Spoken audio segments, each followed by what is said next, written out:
Ahmed Hassan had resisted 5 interrogators for 3 weeks, revealing nothing about the planned Kabul attacks.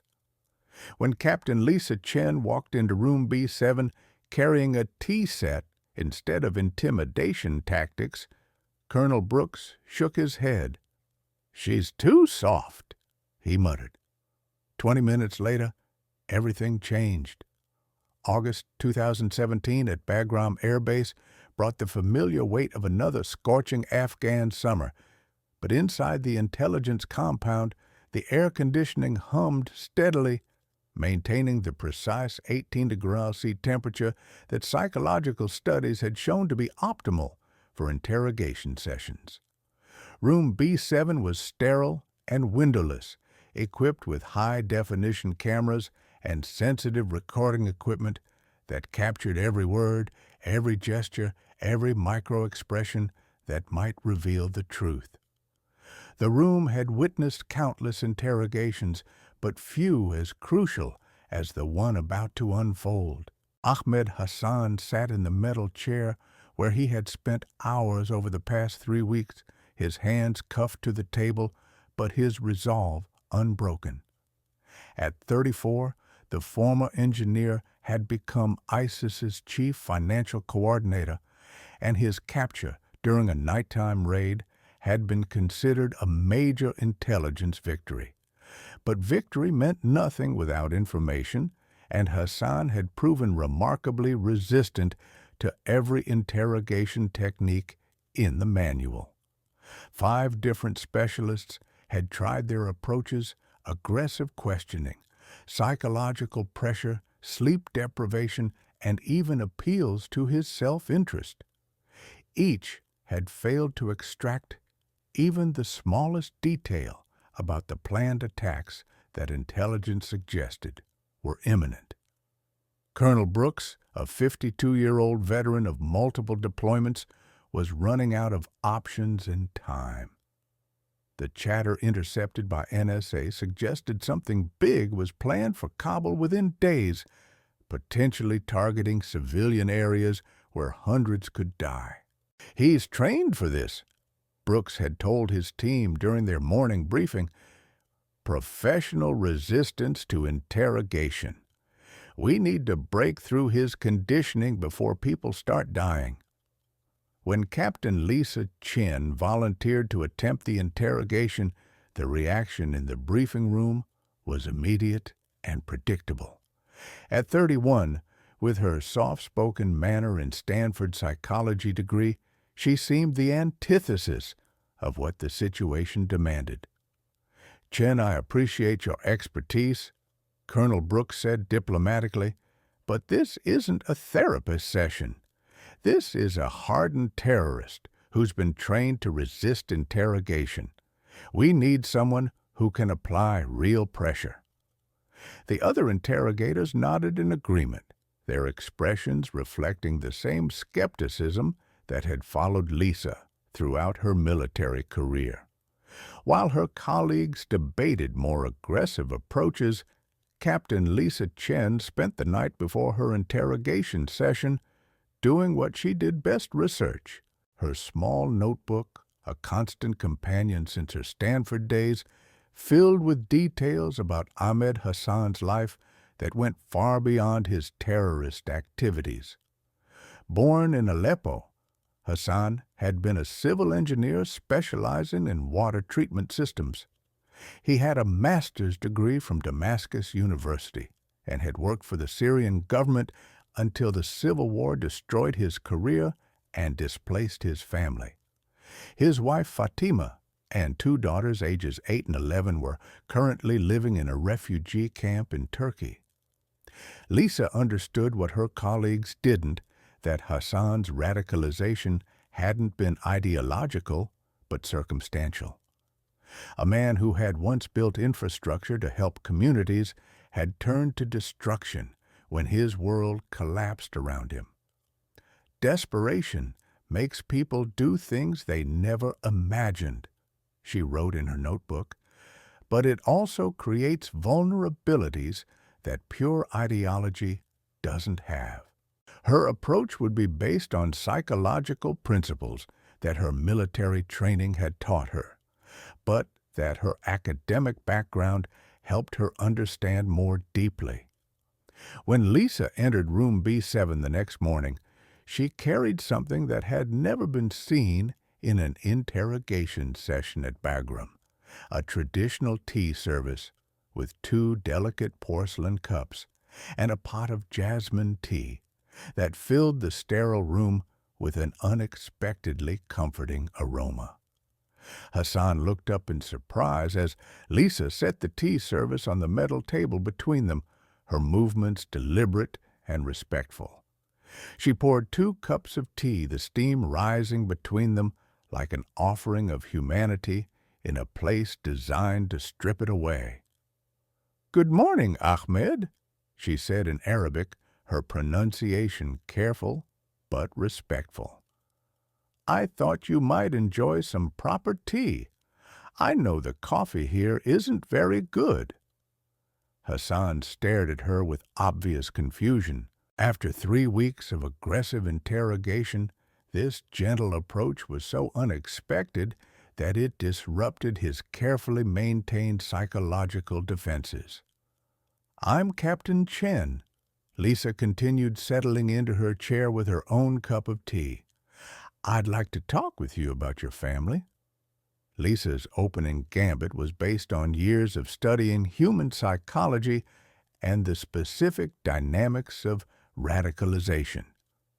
She understood that Hassan's resistance wasn't just professional training, it was emotional armor built around guilt, anger, and the desperate need to believe that his actions had meaning.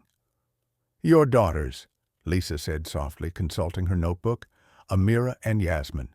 They're 8 and 11 now. Amira wants to be a teacher, and Yasmin loves to draw. Your wife sends them to the camp school every day, even though the conditions are difficult." Hassan's carefully maintained composure flickered for the first time in weeks.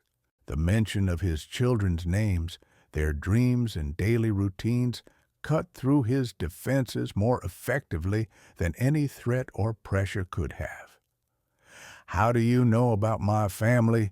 Hassan asked, his voice betraying the first emotion he had shown since his capture. "Because I understand that you're not just a terrorist," Lisa replied, her tone remaining gentle but direct. "You're a father who made desperate choices when his world fell apart, and I think you want to make sure your daughters have a chance at a better future." Lisa's approach was methodical but appeared effortless, like a skilled surgeon making precise incisions to reach the source of infection. She spoke about Hassan's life before ISIS, his engineering projects, his hopes for Syria's future, the pride he had felt when his daughters were born. "You built water treatment facilities that served 50,000 people in Aleppo," Lisa said, reading from her notebook. "Clean water for children, for families. You saved lives with your work." Hassan's hands, which had remained steady through weeks of interrogation, began to tremble slightly as he held his teacup. The contrast between who he had been and who he had become was being laid bare with surgical precision. "That man, the engineer, the father, the builder, he's still there," Lisa continued. "I can see him in your eyes when you think about your daughters. The question is, what would that man want for Amira and Yasmin's future?" The psychological pressure Lisa was applying was more intense than any physical coercion, but it came wrapped in compassion rather than aggression. She was forcing Hassan to confront the contradiction between his love for his children and his participation in activities that endangered other people's children. 15 minutes into the session, Hassan's carefully constructed emotional barriers began to crumble. Lisa had found the fault line in his psychological armor, his identity, as a father and protector, which conflicted fundamentally with his role as a terrorist. "The attack you're planning," Lisa said quietly, "it will kill children, children the same age as Amira and Yasmin. Children who have parents who love them just as much as you love your daughters." Hassan's composure finally broke. Tears began streaming down his face as the full weight of his choices crashed over him. The man who had resisted weeks of aggressive interrogation was undone by the simple recognition of his own humanity. "I never wanted this," Hassan whispered, his voice breaking. "I just wanted my family to be safe. I wanted to provide for them." Lisa leaned forward slightly, her voice remaining gentle but urgent. "You can still provide for them, Ahmed. You can give them the gift of a father they can be proud of.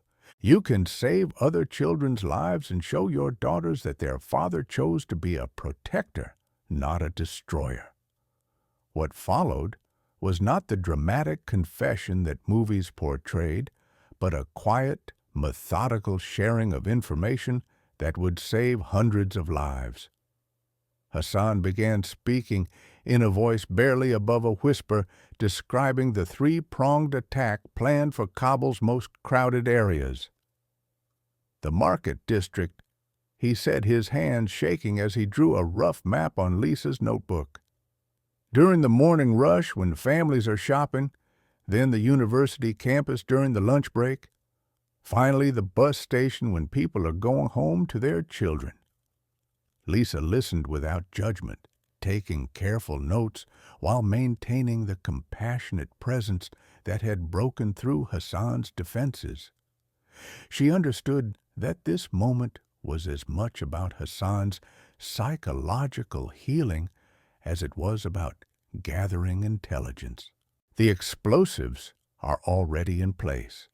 Hassan continued providing details about locations, timing, and the other cell members involved. "I have the detonation codes. I was supposed to give the final authorization tomorrow." The information was more comprehensive than anything the intelligence community had hoped to obtain. Hassan wasn't just confessing, he was actively working to prevent the attacks he had helped plan. As Hassan continued to provide information, Lisa watched a remarkable transformation take place. The hardened terrorist facade was falling away, revealing the broken man underneath the father who had lost his way in the chaos of war and desperation. "I want to call my wife," Hassan said, suddenly looking up at Lisa with eyes that showed hope for the first time in months. "I want to tell her that I'm going to come home to them, that I'm going to be the father Amira and Yasmin deserve." Lisa nodded, understanding that Hassan's cooperation wasn't just about preventing the attacks, it was about reclaiming his identity as a protector rather than a destroyer. "We can arrange that," she said softly, "and we can discuss relocation for your family. There are programs for people who help prevent terrorist attacks. Your daughters could grow up somewhere safe, somewhere they could be proud of their father's choices." The session had lasted exactly 20 minutes, but it had accomplished what 3 weeks of traditional interrogation had failed to achieve. Hassan had not only provided the information needed to prevent the attacks, but had chosen to actively participate in protecting innocent lives. As Hassan continued to provide details about the planned attacks, the true scope of the crisis became clear. The 3 bombing sites weren't just random targets, they were carefully chosen to create maximum psychological impact and civilian casualties. The morning market bombing would target families doing their daily shopping. The university attack would terrorize the educated class, and the bus station explosion would catch people returning home to their loved ones. The timing is coordinated." Hassan explained, his voice growing stronger as he committed fully to preventing the attacks. Each explosion is designed to drive people toward the next target. The market bomb will send people fleeing toward the university area where the second device will detonate. Survivors will try to escape the city through the bus station. Lisa felt her stomach tighten as she realized the sophisticated nature of the plot. This wasn't just terrorism, it was psychological warfare designed to destroy the population's sense of safety and trust in their government's ability to protect them. "How much time do we have?" Lisa asked, though she dreaded the answer. "The first device is set to detonate at 9 a.m. tomorrow," Hassan replied. "That's less than 18 hours from now." The intelligence would need to be verified. Teams would need to be deployed to locate and disarm the devices, and the other cell members would need to be captured before they could trigger backup plans or escape. Colonel Brooks burst into the observation room where Lisa's interrogation was being monitored, his face showing a mixture of amazement and urgent concern. "Chen, this is incredible work, but we need verification. How do we know he's telling the truth and not sending us on a wild goose chase?" Lisa had anticipated this challenge. Hassan's information was so detailed and his emotional breakdown so complete that she believed he was being truthful. But military operations couldn't be based on psychological intuition alone. "Ahmed," Lisa said, turning back to Hassan, "my colleagues need proof that you're telling the truth. Is there something you can show us that would verify this information?" Hassan nodded immediately. "My phone," he said. "It has encrypted messages with the final confirmation codes. And there's a backup detonator in my apartment building 47, apartment 3B, in the Karte Shah district. The landlord keeps a spare key under the loose brick by the door." The specific details were encouraging, but Lisa knew that the real test would come when teams were deployed to verify Hassan's claims. If he was lying, or if this was an elaborate deception, precious time would be wasted while the real attacks proceeded as planned. "There's something else," Hassan added, his voice dropping to a whisper. "My handler, the man who recruited me, he'll be at the Internet Cafe on Chicken Street at 2 p.m. today. He always goes there to send reports to Syria. If you want to stop this network, he's the key." As the immediate crisis response began, Lisa found herself grappling with the moral complexity of what she had accomplished. Her success had come not through breaking Hassan's will, but through appealing to his humanity, the same humanity that made his participation in terrorism so psychologically devastating. "Captain Chen," Colonel Brooks said, as intelligence teams scrambled to verify Hassan's information, "what you did in there was remarkable, but I need to understand, how do we know he won't recant this confession or claim it was coerced?" Lisa looked through the one-way glass at Hassan, who was now sitting quietly, his face showing a peace that hadn't been there when she entered the room. "Sir, he's not going to recant because this wasn't really a confession. It was a choice. He chose to be the father and the man he wants his daughters to remember." The psychological transformation Lisa had facilitated was more permanent than any confession extracted through coercion, because it was based on Hassan's own values and desires, rather than external pressure.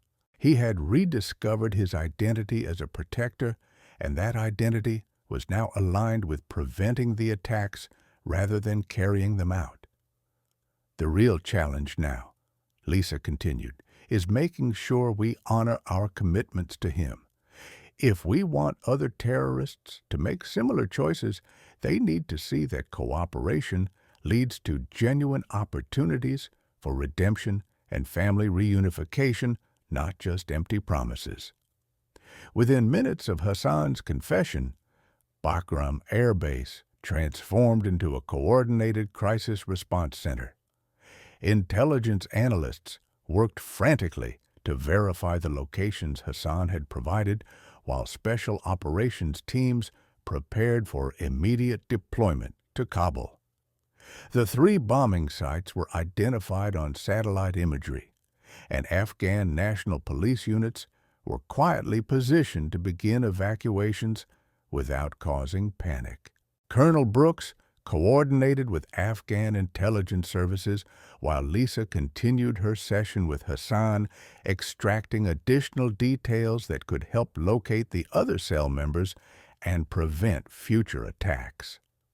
The atmosphere was electric with urgency, but also with the hope that hundreds of lives could be saved. The market device is hidden in a fruit vendor's stall. Hassan continued drawing increasingly detailed maps. The owner doesn't know it's concealed in a false bottom of a wooden crate. The university bomb is in the library, hidden behind books in the engineering section. The bus station device is in a maintenance closet near the ticket counter. Each detail was immediately relayed to the response teams, who were already en route to the target locations. The precision of Hassan's information was proving accurate as teams confirmed the existence of the locations and access points he described. The bomb disposal operations unfolded with military precision across Kabul as specialized teams worked to locate and disarm the 3 devices Hassan had described. At the market, Afghan police quietly evacuated vendors, while explosive ordnance disposal experts located the device exactly where Hassan had indicated, hidden in a false bottom of a fruit crate. The university operation was more complex, requiring the evacuation of the library under the pretense of a gas leak, while bomb technicians searched the engineering section. The device was found behind a row of textbooks, its timer showing less than 12 hours remaining. The bus station presented the greatest challenge due to the constant flow of travelers, but Afghan security forces managed to clear the area around the maintenance closet, where the 3rd device was located. All 3 bombs were successfully disarmed within 6 hours of Hassan's confession, preventing what would have been one of the deadliest terrorist attacks in Kabul's history. The capture of Hassan's handler at the Internet Cafe on Chicken Street led to the unraveling of the entire ISIS financial network in Afghanistan. The man identified as Abu Rashid was carrying encrypted communications that revealed the locations of safe houses, weapons caches, and other planned attacks across the region. "This is bigger than we thought," Colonel Brooks told Lisa as intelligence analysts processed the captured materials. "Hassan's cooperation hasn't just prevented one attack. It's given us the keys to dismantling their entire operation in this theater." The psychological approach that Lisa had used with Hassan proved equally effective with other captured cell members who were more willing to cooperate when they saw that Hassan had been treated with dignity and that his family's safety had been prioritized. The network that had taken years to build was systematically dismantled within weeks of Hassan's decision to cooperate. In the days following his confession, Ahmed Hassan underwent a remarkable psychological transformation that validated Lisa's approach to interrogation. The man who had been consumed by anger and desperation began to rediscover his identity as an engineer and father, working with intelligence analysts to provide technical details about ISIS's bomb-making techniques and financial operations. "I want to help more," Hassan told Lisa during one of their follow-up sessions. "I want to make sure other fathers don't make the choices I made. I want to help prevent other children from losing their parents to this madness." Lisa arranged for Hassan to speak with other captured ISIS members, sharing his story and encouraging them to consider the impact of their actions on their own families and communities. His transformation from terrorist to advocate became a powerful tool for counter-radicalization efforts throughout the region. The video call with his wife and daughters, facilitated by the Red Cross, was emotional and healing for everyone involved. Hassan was able to tell his family that he was coming home to them, that he had chosen to be the father and husband they deserved rather than the terrorist he had become. Lisa's success with Hassan revolutionized interrogation techniques throughout the intelligence community. Her psychological approach was studied and implemented across multiple agencies, proving that empathy and understanding could be more effective than aggression and coercion in extracting crucial information. Captain Chen has demonstrated that the most effective interrogation techniques are often the most humane, Colonel Brooks wrote in his official report. Her success rate and the quality of intelligence gathered through her methods far exceed traditional approaches. Lisa was promoted to major and assigned to develop new training programs for military interrogators, teaching them to combine psychological insight with tactical necessity. Her approach became known as the Chen Method, emphasizing the importance of understanding the human motivations behind terrorist activities, rather than simply trying to break down resistance through force.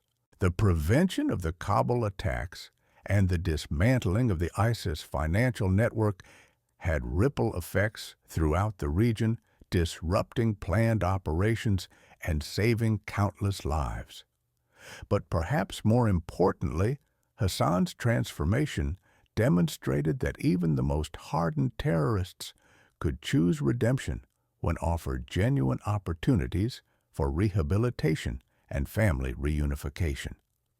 Lisa's success challenged fundamental assumptions about interrogation and counterterrorism, proving that treating prisoners with dignity and respect could yield better results than dehumanization and abuse.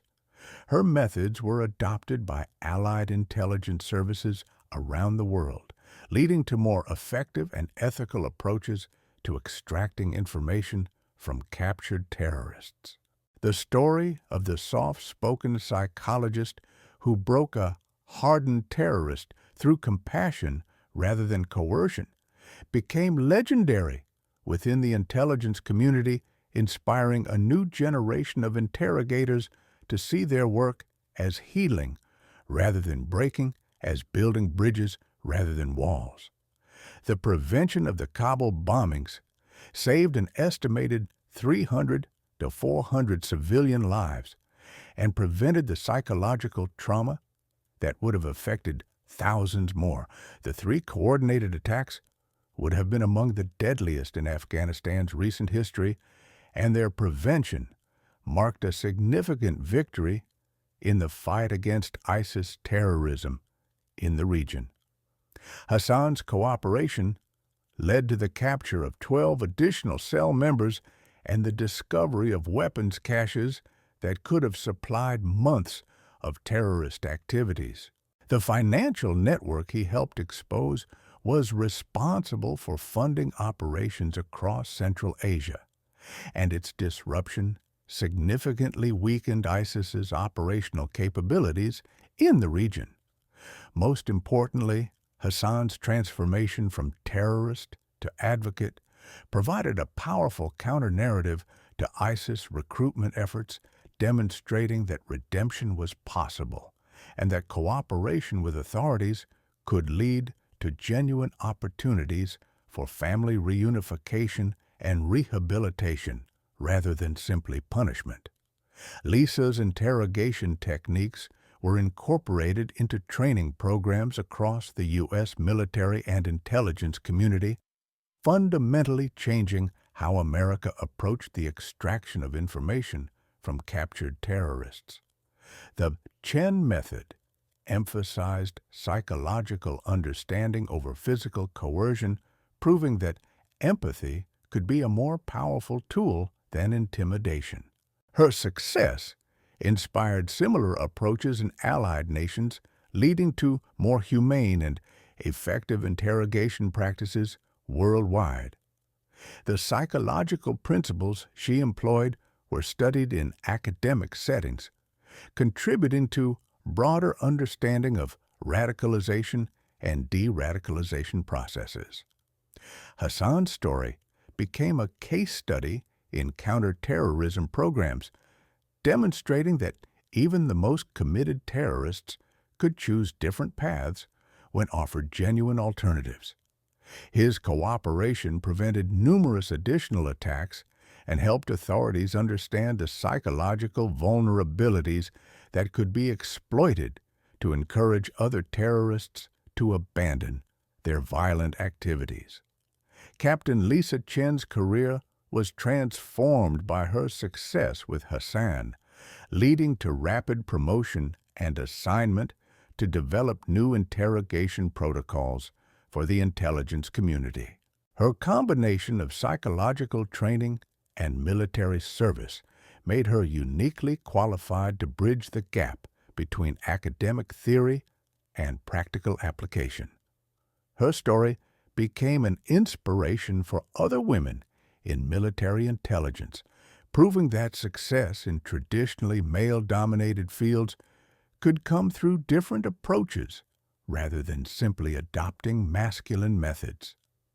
The soft-spoken psychologist, who had been dismissed as too gentle for interrogation work, had revolutionized the field through the power of human understanding and compassion.